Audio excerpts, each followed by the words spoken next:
On September 6th, Ukraine launched a surprise counterattack, which has overwhelmed Russian lines. Бійці, які героїчно стримали ворога, женуть окупанта на півночі, півдні і сході.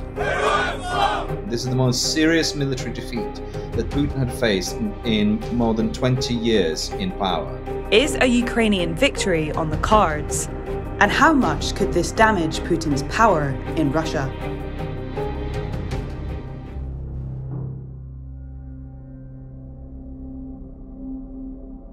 This has been one of the most successful Ukrainian operations in 6 months of war. In the space of just over a week, Ukraine has liberated over 8,000 square kilometers of territory, which is an area roughly the size of Cyprus.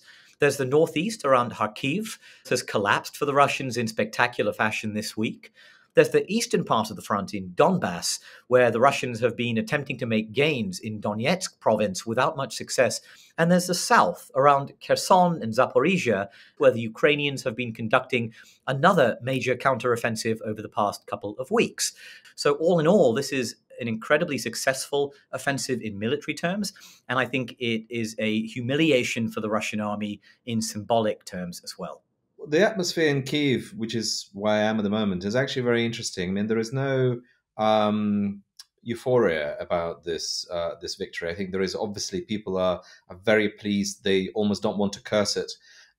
They're being very composed, obviously very encouraged by what they're seeing. There is a bit of exhibition of rusty and destroyed Russian armor in the center of Kyiv, and there are more people taking their kids to see Russian tanks. But they are being very careful in not overbuilding it, and I think that in itself is actually a good and encouraging sign.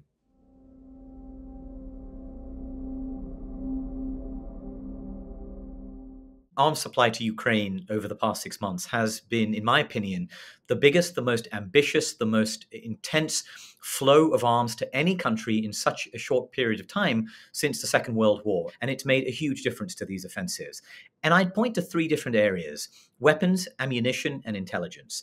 Weapons have been absolutely essential. For example, in the most recent Kharkiv offensive, Ukrainian officials tell us that anti-radiation missiles provided by America have been vital to taking out Russian air defense radars. Offensives are also incredibly demanding in terms of the ammunition that you use. You end up using far more bullets, shells, rockets than you would when you're on the defense. And so maintaining a supply of those vital shells, rounds, bullets has been key to allowing Ukraine to go on the offensive. Western intelligence to Ukraine has been crucial in identifying Russian positions, identifying Russian movements, and it's been intense throughout this campaign, but I think it has stepped up in the last few weeks, and intelligence was really critical to allowing Ukraine to catch Russia by surprise in Kharkiv as well.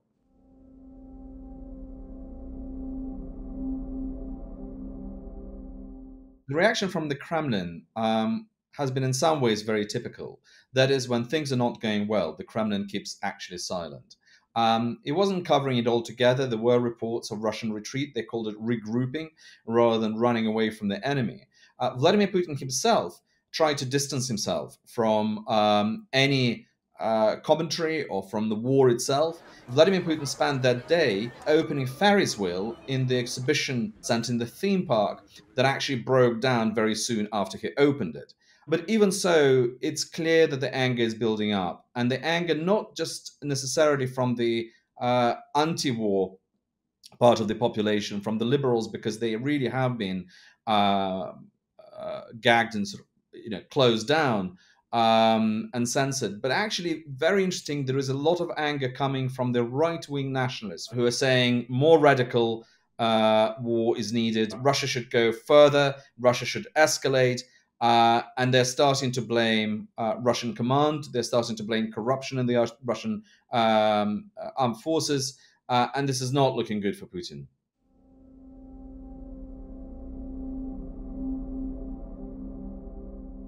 That could produce very serious anger, particularly among the younger people who would have to go and serve. Russia is a country with a demographic of 1.6 children per family. We know from the opinion polls that the support for continuing this war is actually waning, particularly at the younger part of the demographic. So it could have very unpleasant political fallout from him. I don't know what Shashank thinks about the actual, how much would it give him in terms of the military advantage at this stage in the campaign? I think the important thing to remember is more soldiers, more young men isn't the end of Putin's problem. He has to find a way to train them, to organize them, and to equip them. And so mobilization may yield him a bigger army, but it will take many, many months, perhaps over a year, to fully feel its effects. And even then, it won't necessarily be an incredibly combat effective force.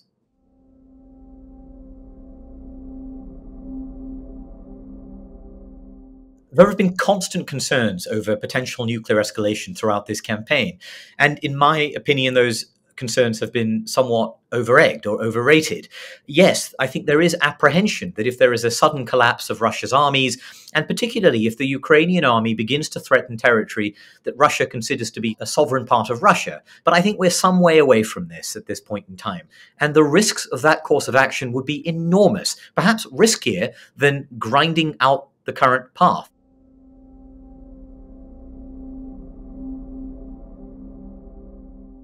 Victory is defined in many ways by different participants in this conflict, but if we choose to define it as Ukraine restoring the borders that prevailed on February 23rd, the day before Vladimir Putin began his invasion, I think what the significance of this offensive is not that it means victory is around the corner or that it means it's imminent. What it does is something in some ways as important. It shows us that victory is possible, and it shows those who doubted that Ukraine could dislodge Russia, that this was a forlorn hope. It shows them that the war is winnable. And that message, I think, is of huge, inestimable value, both for Ukrainians and for the international community, supporting them through a winter that's going to be difficult, tough, with high gas prices, with our cost of living crisis. It shows them that victory is also possible.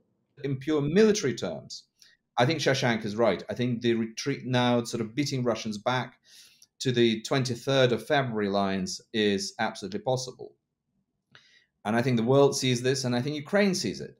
Ukrainian goals have changed in this campaign, that they're no longer going to be satisfied with the restoring the status quo as was on the 23rd of February. They actually want all of their territory back, and they think they can get it, and they also want Crimea back, which Russia annexed in 2014.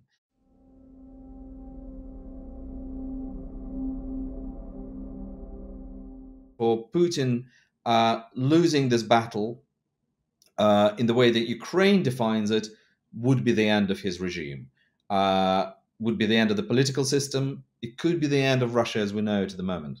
Putin's legitimacy is entirely based on his success, on victory. Not just his, actually, this legitimacy of all Russian rulers has been tied with victories and successes. And he was considered to be lucky.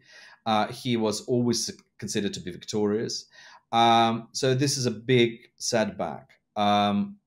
His legitimacy will suffer as a result. But Putin has been in power for 22 years. It's very hard for people to imagine what Russia would look like without him. It's very hard at the moment to imagine that this regime can actually collapse suddenly and unexpectedly, as the Soviet one did.